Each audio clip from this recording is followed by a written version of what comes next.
के बाद और आइए सीधे चलते हैं महाराष्ट्र के ठाणे, जहां भाजपा अध्यक्ष 29वें अखिल भारतीय वीर सावरकर साहित्य सम्मेलन को संबोधित कर रहे हैं। बनाया हुआ गीत सुना, लिखा हुआ गीत सुना, इसमें एक अंतरा था, तुझसाठी मरण ते जनन, तुझविण जनन ते मरण। ये वाक्य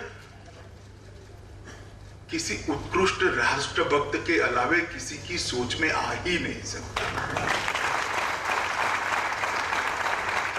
तेरे लिए मृत्यु मेरे 100 जन्मों के समान है और तेरे मेरा जीवन मेरे मृत्यु के समान है। ये वाक्य जिसके मन में से, हृदय में से, कलम में से निकलता है, उसकी राष्ट्रभक्ति को कुछ लोग जब शंका की आधार से देखते हुए एक अलग दृष्टिकोण देकर देखते हैं।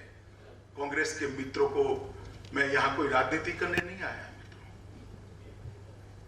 मगर सावरकर का विरोध जो लोग करते हैं, पूरी राजनीति करते हैं, उनकी मैं निंदा नहीं करूंगा। तो मेरा आज यहां आना व्यर्थ है, इसलिए करता हूं कि जिन लोगों ने वीर सावरकर की निंदा की है उनको मालूम नहीं है। एक बार सावरकर को पढ़ लो, उसके करोड़वें भाग जितनी भी राष्ट्रभक्ति आप में अगर है तो उसकी निंदा करने का आपको अधिकार। बहुत सारे लोगों को पद्मश्री मिले, पद्म भूषण मिले, पद्म विभूषण मिले, भारत रत्न भी मिले, मगर देश की जनता ने किसी के नाम के सामने किसी सरकार के कहे बगैर वीर जोड़ दिया हो तो वो एकमात्र व्यक्ति था वीर सावरकर। इसके लिए कोई रेजोल्यूशन नहीं करने पड़े, कोई राजनीतिक दलों ने समर्थन नहीं करने पड़े, कोई हस्ताक्षरों की बौछार भी नहीं करनी पड़ी, कोई पार्लियामेंट के अंदर प्रस्ताव भी नहीं करने पड़े। कोटि कोटि भारतीयों ने अपने मन के उद्गार से सावरकर के सामने वीर लगा दिया और विश्व ने उसको स्वीकार किया। यही एक मित्रों सावरकर जी का परिचय है। करोड़ों लोग एक व्यक्ति को, जीवन को देखते हुए इतना सप्रेस करने के, इतने दबाव, उसको दबाने के प्रयासों के बावजूद भी करोड़ों लोग उसके कर्तृत्व को, उसके जीवन को, संदेश को समझकर अपने आप वो व्यक्ति के सामने वीर की उपाधि लगा देते हैं। मैं मानता हूं उस व्यक्ति को कोई उपाधि की कभी जरूरत नहीं है।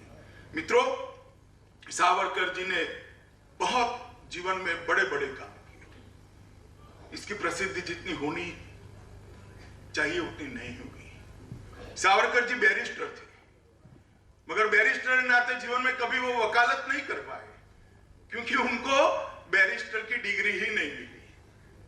हमारा आजादी का आंदोलन बैरिस्टरों से भरा पड़ा है और एक से बढ़कर एक राष्ट्रभक्त बैरिस्टर हमारे आजादी के आंदोलन की अगुवाई करते थे, मगर सबने रानी के प्रति वफादारी की शपथ ली थी। वीर सावरकर एकमात्र व्यक्ति ऐसे थे जिन्होंने रानी के वफादारी की शपथ नहीं ली थी और बैरिस्टर की डिग्री से महरूम रहे। मित्रों, तिलक महाराज, श्यामजी कृष्ण वर्मा, मैडम कामा, श्रीमान राणा, अनेक देशभक्तों के साथ काम करते करते उसमें से प्रेरणा लेके सावरकर जी देखते देखते देखते सबके सिरमोर बनकर रह गए।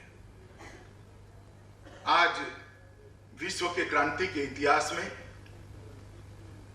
किसी भी क्रांतिकारी का जीवन उठाकर देख लो, किसी को फांसी लगी होगी, किसी को जेल की सजा हुई होगी, किसका देश निकाला हुआ होगा। एक भी व्यक्ति ऐसा नहीं है, एक भी क्रांतिवीर ऐसा नहीं है जिसको जीवन में 2 जन्म टिप की सजा हुई हो। एकमात्र क्रांतिवीर है वो वीर सावरकर।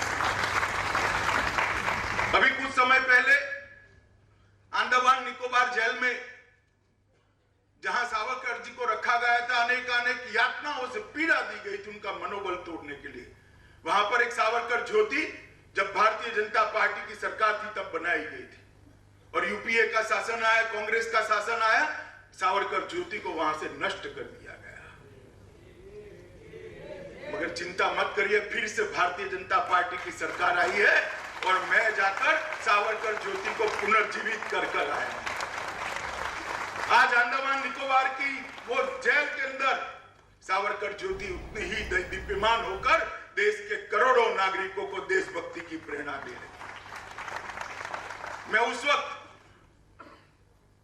भारतीय स्वातंत्र संग्राम के इस तीर्थ स्थान पर गया था।